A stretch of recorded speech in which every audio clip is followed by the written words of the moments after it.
محترم بزرگوں اور دوستوں، یہ بات اچھی طرح آپ کی سمجھ میں آ گئی ہے کہ اعمال ایمان کے محافظ ہیں۔ اعمال سے ایمان کی حفاظت ہوتی ہے اور اعمال سے ہی ایمان کامل ہوتا ہے۔ آج میں کچھ مختصر سی باتیں آپ کے سامنے عمل سے متعلق بتاتا ہوں۔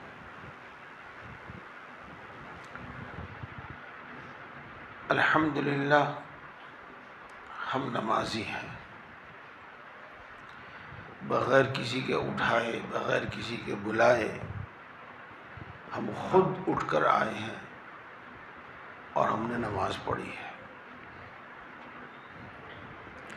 اس سلسلے میں عرض یہ ہے کہ نماز کی اہمیت جو ہم بار بار فضائل نماز میں سن چکے ہیں، اور نماز چھوڑنے یا نماز قضا کرنے کی جو وعید اور دھمکی ہے اس سے ہم واقف ہیں۔ تو اس سلسلے میں دو باتوں کا دھیان رکھیے گا آج سے۔ نماز جماعت کے ساتھ مسجد میں پڑھنے کی کوشش کریں، اسی کو اپنی عادت، اسی کو اپنا معمول بنانا۔ لیکن اگر مسجد میں نہیں پڑھ سکے تو گھر پہ پڑھنا۔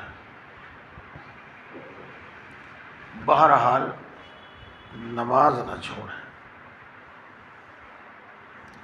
جماعت سے نہیں پڑھ سکے تو تنہا پڑھ لیں، نماز نہ چھوڑیں۔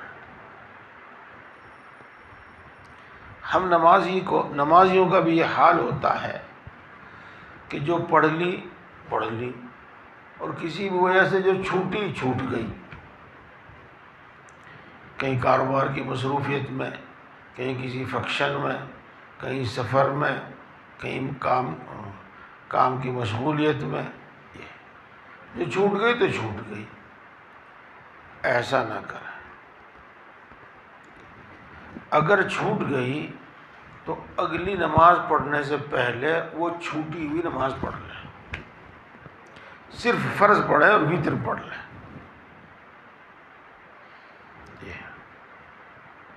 دیکھو ایک جملہ عرض کروں میں، اور یہ چھوٹے سے جملے بہت بڑی راہ دکھاتے ہیں، بڑی صحیح راہ دکھاتے ہیں۔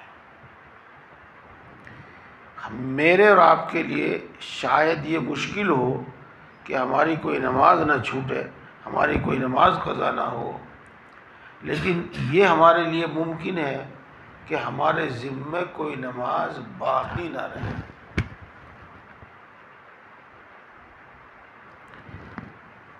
یہ تو ہو سکتا ہے کہ ہماری نماز چھوٹ جائے، لیکن ہمارے ذمے کوئی نماز باقی نہ رہے، یعنی جو نماز چھوٹ گئی وہ پڑھ لی، جو نماز چھوٹ گئی وہ پڑھ لی۔ فجر قضا ہو گئی تو ظہر سے پہلے، ظہر کے ساتھ پڑھ لو۔ ظہر قضا ہو گئی تو عصر سے پہلے، عصر کے بعد پڑھ لو، اور یہی عادت رکھو کہ اگلے وقت کی نماز سے پہلے پچھلے وقت کی نماز پڑھ لو جو چھوٹ گئی ہے۔ اگر ہم نے اس میں کوتاہی کی تو ہمیں یہی معلوم نہیں ہوگا کہ ہمارے ذمے کتنی نمازیں ہیں اور کون کون سی نمازیں ہیں، کس طرح ان کو پڑھا جاوے۔ اگر ہم نے ان کو پڑھنے کا بھی ارادہ کیا تو ہمیں یہی معلوم نہیں ہوگا کہ ہمارے ذمے کتنی نمازیں ہیں، وہ سب ادا ہو گئی یا نہیں ہو گئی۔ غرض ان قضا نمازوں کے ادا کرنے میں بڑی دشواری پیش آئے گی، اور ایک آخری مرحلہ ہے، بالکل آخری مرحلہ، کہ اگر کوئی زندگی میں نماز نہیں پڑھ سکا تو وہ فدیے کی وصیت کر کے جاوے، فدیے کی وصیت کر کے جاوے۔ فدیہ بتا دوں گا میں ابھی کو۔ لیکن اگر ہمارے پاس نمازوں کا کوئی حساب نہیں ہے، تو یہ وصیت بھی کیسے کر سکتے ہیں؟ تو بہرحال ان کی ادائیگی بڑی مشکل ہو جاتی ہے۔ اس لیے آج سے ہی یہ طے کر لیا جاوے کہ جو نماز چھوٹ بھی جائے گی تو ہم اس کو اگلی نماز سے پہلے پڑھ لیں گے۔ یہ اس میں ایک مسئلہ ہے، اگر کسی کے ذمے کوئی نماز قضا نہ ہو، یا تو قضا نہیں ہوئی یا قضا ہوئی تو پڑھ لی، اس کے ذمے کوئی نماز قضا نہیں ہے، یا ایک یا دو یا تین یا چار یا پانچ قضا ہیں، تو اگر اس کو اپنی چھوٹی ہوئی نماز یعنی قضا نماز یاد ہے تو اگلی نماز پڑھے گا تو ہوئے گی نہیں، ادا ہی نہیں ہوگی، حتیٰ کہ نماز کے دوران یاد آ جاوے کہ میں نے فلاں نماز چھوڑ دی تھی، قضا ہو گئی تھی، تو یہ نماز فاسد ہو جاوے گی، ٹوٹ جاوے گی خود بخود۔ یہ ہے۔ ہاں جس کے ذمہ 6 یا اس سے زیادہ نمازیں قضا ہوں، ہاں ابھی اسی بات کو پوری کر لو، تو اس شخص کو کیا چاہیے؟ اس کی جماعت چاہے چھوٹ جاوے لیکن پہلے نماز وہ پڑھے جو اس کے ذمہ قضا ہے۔ معاملہ فجر کا ہو، ظہر کا ہو، عصر کا ہو، مغرب کا ہو، پہلے اس کے ذمہ جو نماز ہے وہ پڑھے، پھر نماز چاہے جماعت چھوٹ جائے۔ یہ مسئلہ ہے، صرف مشورہ نہیں ہے۔ جیسے کہ میں نے آپ کو بتایا کہ یاد ہے اس کو کہ تیرے ذمہ 2 نمازیں قضا ہیں اور اس کے علاوہ اس کے ذمہ کوئی نماز ہی نہیں ہے، تو یہ جانتے بوجھتے ہوئے نماز پڑھے گا تو ادا نہیں ہوگی، درمیان میں یاد آ جائے گا تو نماز ٹوٹ جائے گی۔ اس لیے یہ نماز پڑھے۔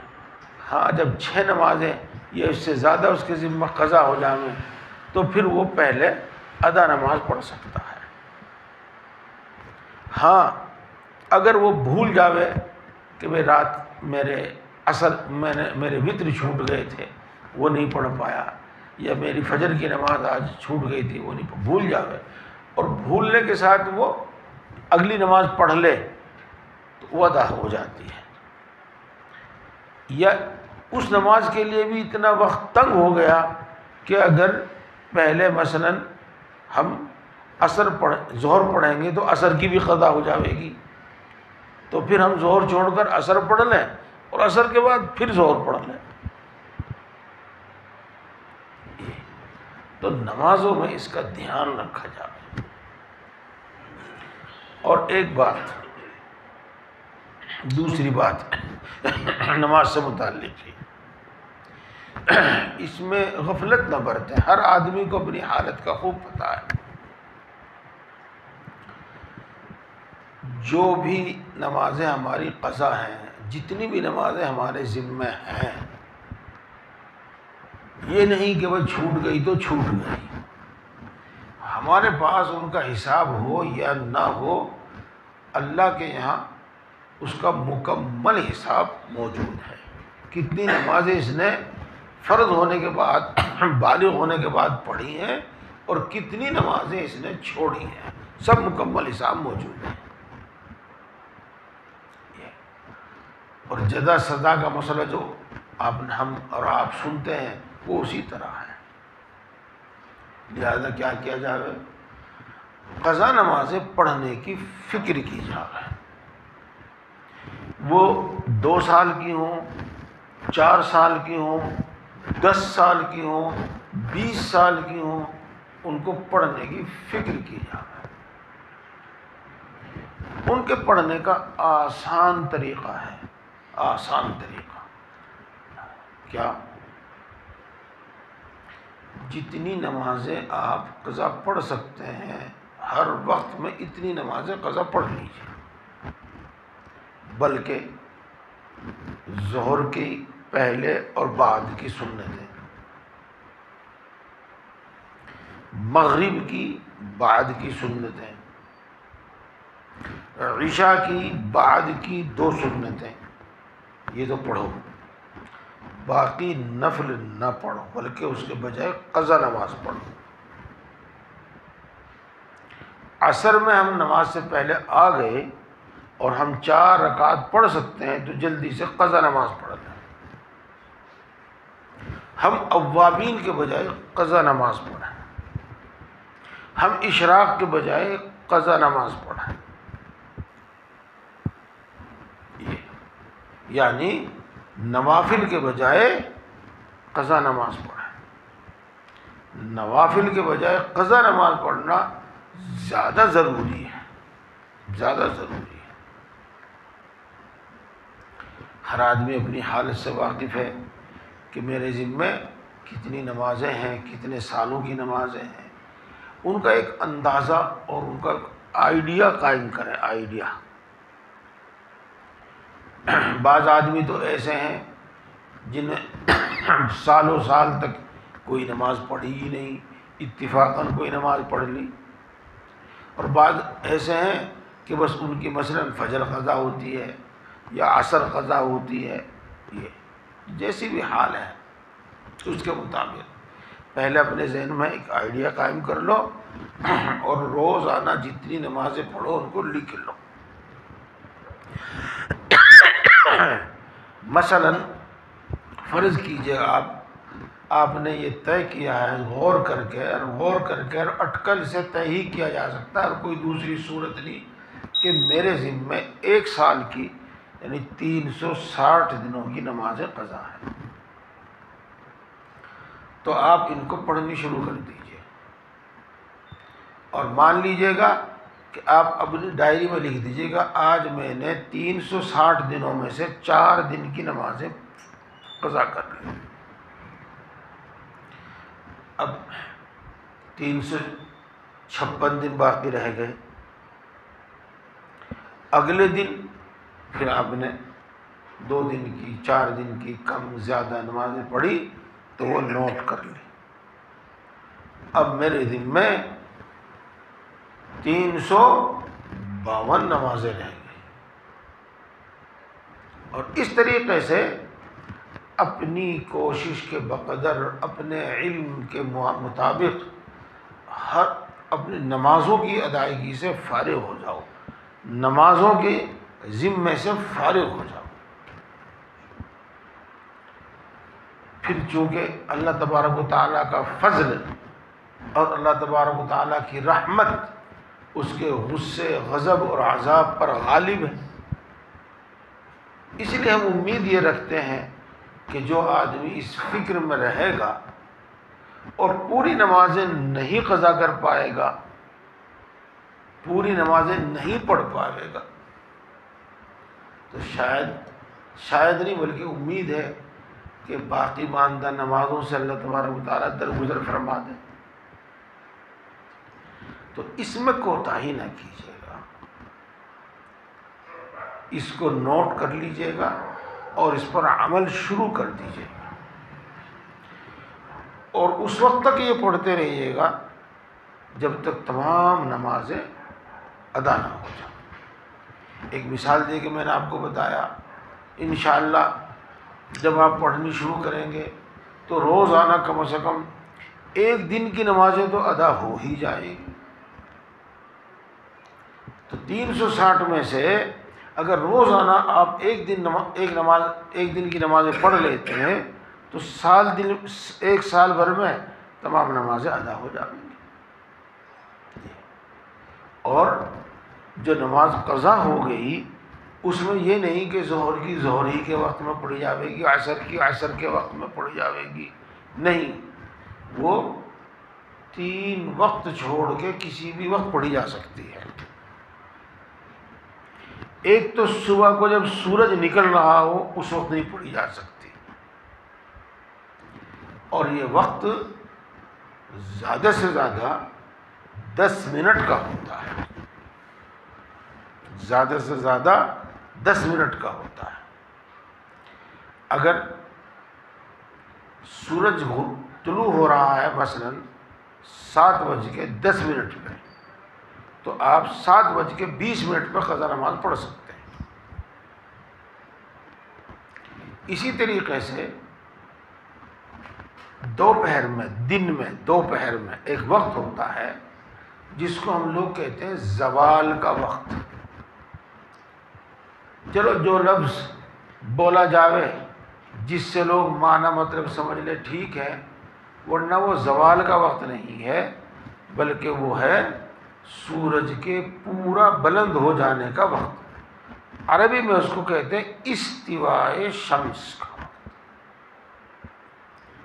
اس سلسلے میں ہماری جنتریوں میں اور ہماری جو نیٹ پہ جو ہیں ان میں سب میں گڑبڑ ہے، سب میں گڑبڑ ہے. اس کو ہم خود سمجھ سکتے ہیں اور سمجھ لیجئے. مثلا آج 7:10 پہ سورج نکلا جی، اور آسان حساب کے واسطے میں بتا رہا ہوں آپ کو، اور 6:10 پہ وہ غروب ہوا. تو یہ 11 گھنٹے کا وقت ہو گیا، 11 گھنٹے کا وقت ہو گیا. اب اس 11 میں سے آدھے کیجئے، 5 گھنٹے رہ گئے. تو سورج نکلنے سے 5 گھنٹے کے بعد بالکل جو وقت ہوگا وہ استواء شمس کا وقت ہوگا، اور اس میں نماز پڑھنا جائز نہیں ہوگی. یہاں بھی اس کے 5 منٹ کے بعد ہم نماز پڑھ سکتے ہیں، 5 منٹ کے بعد ہم نماز پڑھ سکتے ہیں. تو دوسرا وقت یہ ہے. اور تیسرا وقت جب سورج غروب ہو رہا ہو. ان 3 اوقات میں قضا نماز نہیں پڑھی جا سکتی، باقی کسی بھی وقت میں آپ قضا نماز پڑھ سکتے ہیں. مثلا صبح صادق کے بعد سورج بلند ہونے تک کوئی نفل نماز تو نہیں پڑھی جائے گی، لیکن قضا نماز پڑھ سکتے ہیں. ایسے ہی عصر کے فرض پڑھنے کے بعد سورج غروب ہونے تک کوئی نفل نماز تو نہیں پڑھی جائے گی، لیکن قضا نماز پڑھ سکتے ہیں. امید ہے کہ بات سمجھ میں آ گئی ہوگی. یوں تو بہت سارے احکام ہیں، اور رفتہ رفتہ ہم بہت سارے ان میں سے سن بھی چکے ہیں. کچھ یاد ہیں، کچھ بھول گئے ہیں، کچھ پر عمل ہے، کچھ پر عمل نہیں ہے. لیکن اس وقت جو یہ 2 باتیں بتائی گئی ہیں، اب ان کو یاد رکھنا. میں پھر مختصر کر کے اس بات کو لوٹاتا ہوں کہ اپنی نماز جماعت کے ساتھ مسجد میں پڑھیں. یہ نہیں کہ یہاں جماعت کر لی، وہاں جماعت کر لی، وہاں جماعت کر لی. مسجد میں پڑھیں. مسجد کی نماز قضا ہو جائے، مسجد کی نماز جماعت کی نماز چھوٹ جائے تو مسجد میں پڑھ لو، اپنے گھر پڑھ لو، دکان پہ پڑھ لو. بہرحال چھوڑو نہیں، پڑھ لو. اور دوسری بات بتائی، آئندہ کے لیے ہمارا یہ عمل رہے، آئندہ کے لیے ہمارا یہ دستور رہے کہ ہماری جو نماز قضا ہو تو اگلی نماز سے پہلے ہم پچھلی قضا ہوئی نماز پڑھ لیں، چاہے ہماری جماعت چھوٹ جائے. سفر میں قضا ہو جاتی ہے نماز، مصروفیت میں قضا ہو جاتی ہے. یہ نہیں کہ جو پڑھی پڑھ لی، جو چھوڑی چھوڑ دی، ایسا نہیں. اور جو پچھلی ہمارے ذمہ قضا ہیں، قضا عمری کہتے ہیں ان کو لوگ، ان کو بھی ادا کرنے کا ادا کرنا شروع کر دیں. ان کی نیت، یہاں سوال پیدا ہوتا ہے، کوئی ذمہ نہیں. میرے جسم میں جتنی فجر کی نماز ہے ان میں سے پہلی پڑھ رہا ہوں، ہر مرتبہ یہی نیت کریں. میرے ذمہ میں جتنی ظہر کی نمازیں قضا ہیں ان میں سے پہلی پڑھ رہا ہوں. یہ مسئلہ نیت کا ہو گیا. اس کے ساتھ ایک دوسرا عمل بھی آپ کو کرنا ہے، اور اس میں بھی کوتاہی نہ برتے، اس میں بھی غفلت نہ برتیں۔ آپ میں سے جو حضرات حافظ ہیں اور ایک لفظ بولا جاتا ہے، چاہے آپ حافظ ریل ہیں، چاہے آپ حافظ ہیلی کاپٹر ہیں، چاہے آپ حافظ ہوائی جہاز ہیں، کچھ بھی ہیں، آپ کو رمضان شریف میں تراویح میں سنانے کے واسطے یاد بھی نہیں کرنا پڑتا، کہنا بھی نہیں پڑتا، آپ کو اتنا اچھا یاد ہے۔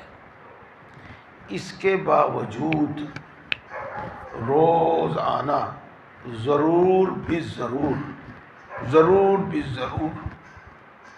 ایک پارہ، آدھا پارہ، پاؤ پارہ، ایک ہی رکوع کیوں نہ ہو، روزانہ ضرور پڑھا کریں۔ اس کی برکتیں انشاءاللہ العزیز ہمارے ایمان میں، ہمارے اعمال میں، ہمارے گھروں میں، ہماری روزی میں ظاہر ہوگی، ضرور ظاہر ہوگی۔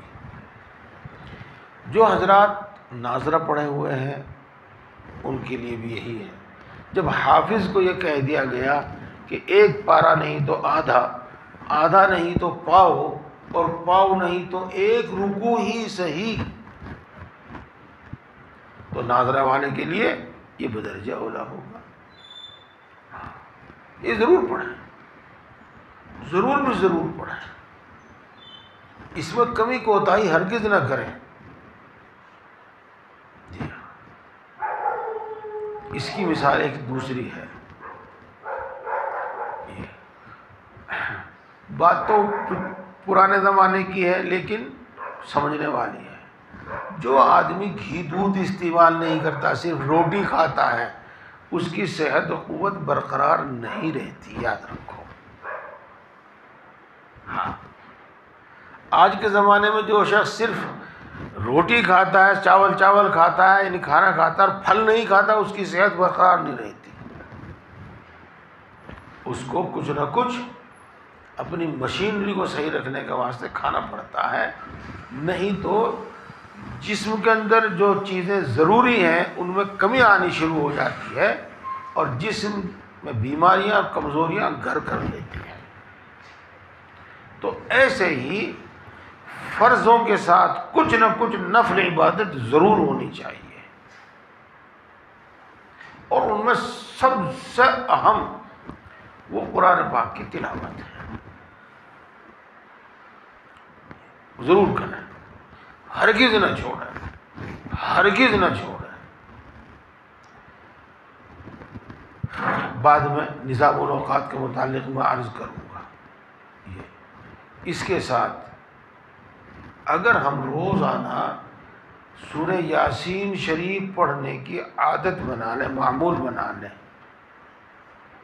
تو انشاءاللہ العزیز زندگی کے ہر کام میں سہولتیں ہوں گی۔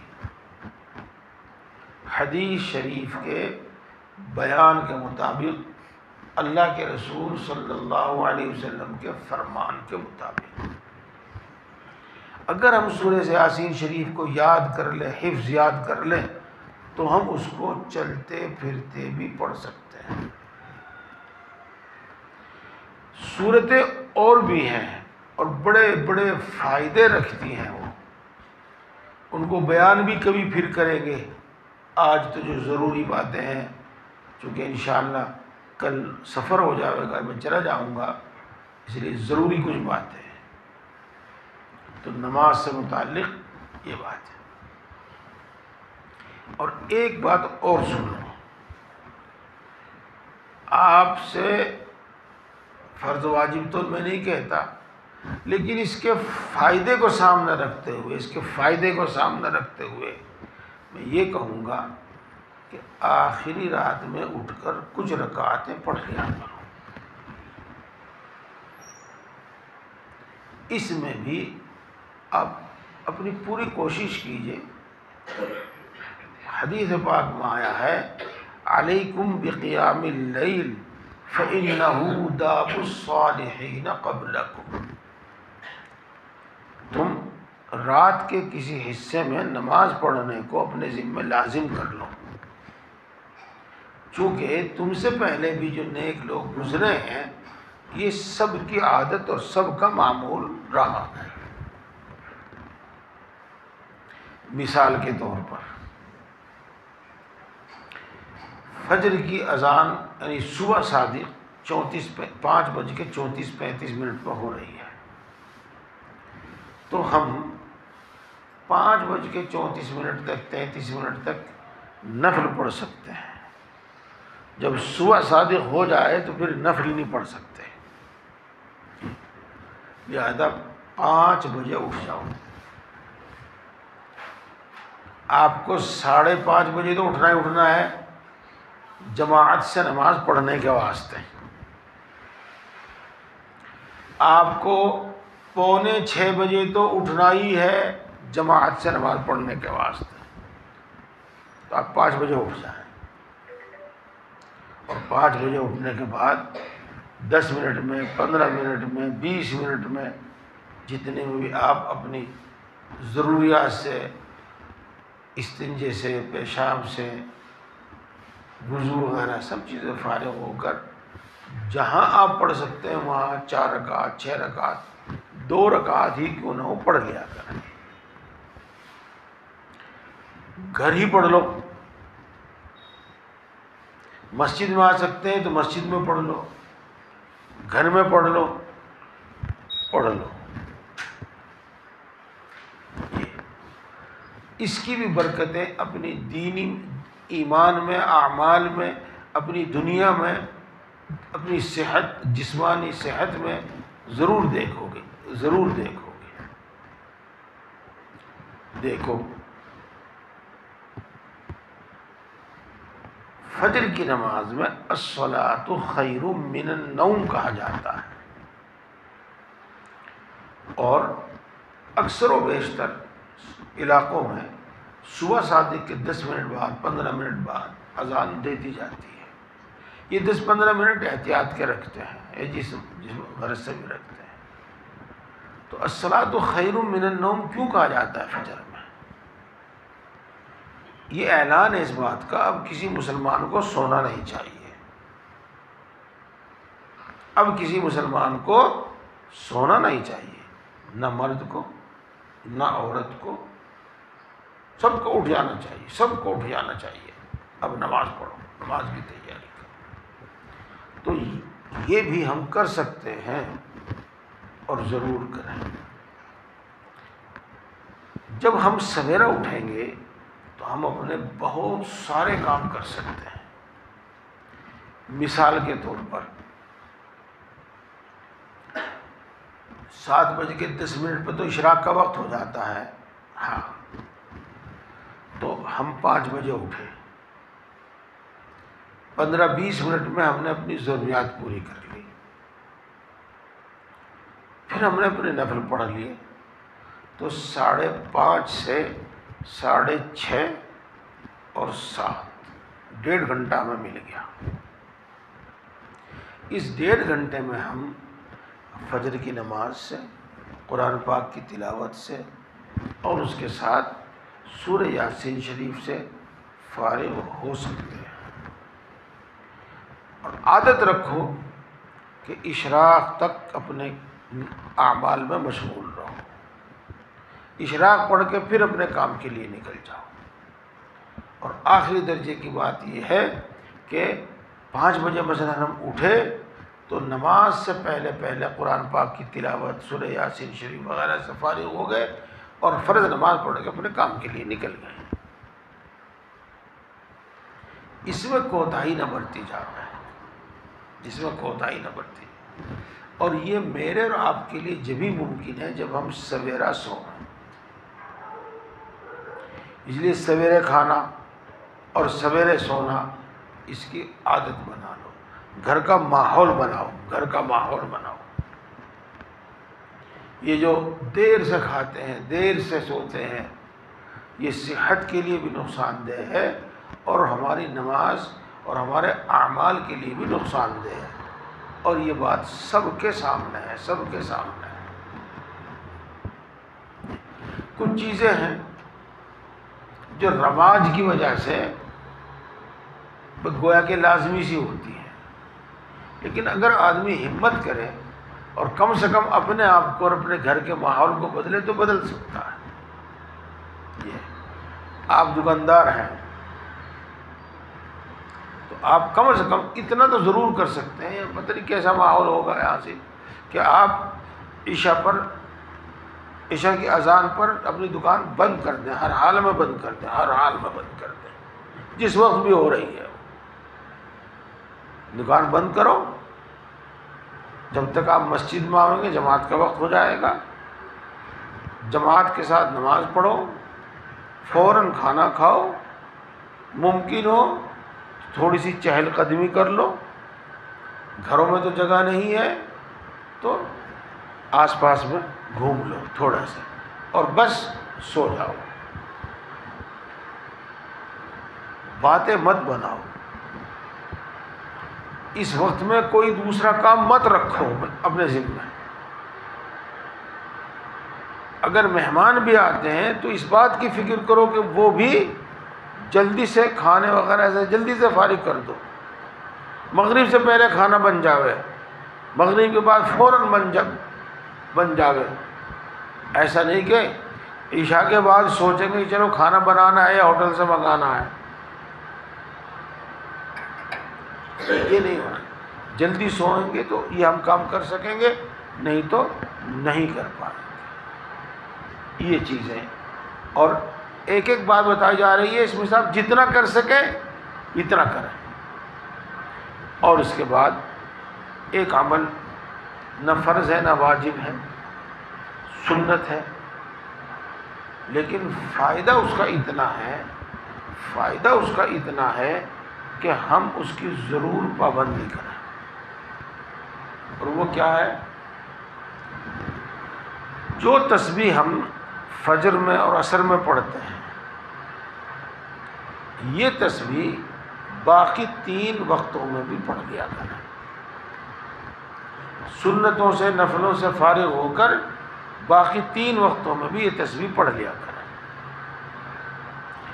اور کم از کم 1 مرتبہ آیت الکرسی اور ایک بار قل هو اللہ احد، قل اعوذ برب الفلق اور قل اعوذ برب الناس ضرور پڑھ لیا کریں، ضرور پڑھ لیا کریں۔ اس کے فائدے گنتی اور شمار سے زیادہ ہیں، اور وہ فائدے ہیں جن کی ہم سب کو ضرورت ہے، جن کی ہم سب کو ضرورت ہے۔ آیت الکرسی کے متعلق حدیث پاک میں فضیلت آئی ہے کہ جو شخص ہر نماز کے بعد آیت الکرسی پڑھتا ہے اس کے جنت میں داخل ہونے میں مرنے کی دیر ہے۔ آیت الکرسی کی برکت سے اللہ تبارک و تعالی اس کو وہ توفیق دے گا کہ وہ مرنے سے پہلے تمام گناہوں سے پاک ہو کر مرے گا اور سیدھا جنت میں جائے گا، سیدھا جنت میں جائے گا۔ اور اس کے بعد مان لو جیسے کہ میں نمازوں کے متعلق بتا رہا تھا کہ ہم نے نمازیں پڑھنے کا ارادہ کیا، قضا نماز پڑھنے کا ارادہ کیا، اور ہم اپنی فرصت کے اعتبار سے ان کو پڑھتے جا رہے ہیں، تو جو باقی رہ گئی تو امید ہے اللہ تبارک و تعالیٰ آیت الکرسی کے پڑھنے کی برکت سے ان کو معاف کر دے گا اور گناہوں کو معاف کر دے گا، بہرحال اپنا وعدہ پورا کرے گا کہ مرنے کے بعد جنت ہے۔ کتنی آیت ہے؟ ایک چھوٹی سی آیت ہے، ایک آیت ہے، اسے زیادہ نہیں۔ جس کے یاد نہیں ہے اسے یاد کر لو اور اسے پڑھا لو۔ یہ 3 صورتیں ہیں، ان کی بھی بڑی فضیلتیں ہیں۔ سب سے بڑی فضیلت ان کی یہ ہے کہ رسول اللہ صلی اللہ علیہ وسلم کی عادت شریفہ تھی، آپ کا معمول تھا۔ آپ کے دشمن ہر طرح کے تھے اور بہت تھے، کچھ کم نہیں تھے۔ آپ ان سے حفاظت کے واسطے بہت ساری دعائیں پڑھا کرتے تھے، لیکن جب یہ صورتیں نازل ہوئی تو آپ نے سب دعائیں چھوڑ کر، یعنی اس سے متعلق، حفاظت سے متعلق جو دعا پڑھا کرتے تھے وہ چھوڑ کر یہ تینوں صورتیں پڑھنی شروع کر دیں۔ احادیث سے معلوم ہوتا ہے اور ان آیتوں کے مضمون اور مفہوم سے معلوم ہوتا ہے کہ ان کے پڑھنے میں دشمنوں سے حفاظت ہے، ان کے پڑھنے سے جادو ٹونا ٹوٹکا نظر بد سے حفاظت ہے، ان کے پڑھنے سے تمام بیماریوں سے حفاظت ہے۔ اور سنت ہے، سنت کے ثواب آپ جانتے ہیں۔ بس آج اتنی ہی بات ہے، انشاءاللہ العزیز پھر ملاقات ہوگی، پھر آنا ہوگا اور بات ہوتی رہیں گی۔ یوں تو ماشاءاللہ یہاں علماء کرام آپ کو بتاتے ہی رہتے ہیں، لیکن مختلف لوگوں سے سن کر یقین اور حوصلہ بڑھ جاتا ہے۔ اللہ تعالیٰ عمل کی توفیق عطا فرماوے۔ سبحان اللہ و بحمدہ، سبحانک اللہم و بحمدک، اشہد ان لا الہ الا انت، استغفرک و اتوب الیک۔ ٹھیک ہے، مصحف ملا لیتے ہیں انشاءاللہ۔ محترم بزرگوں اور دوستوں،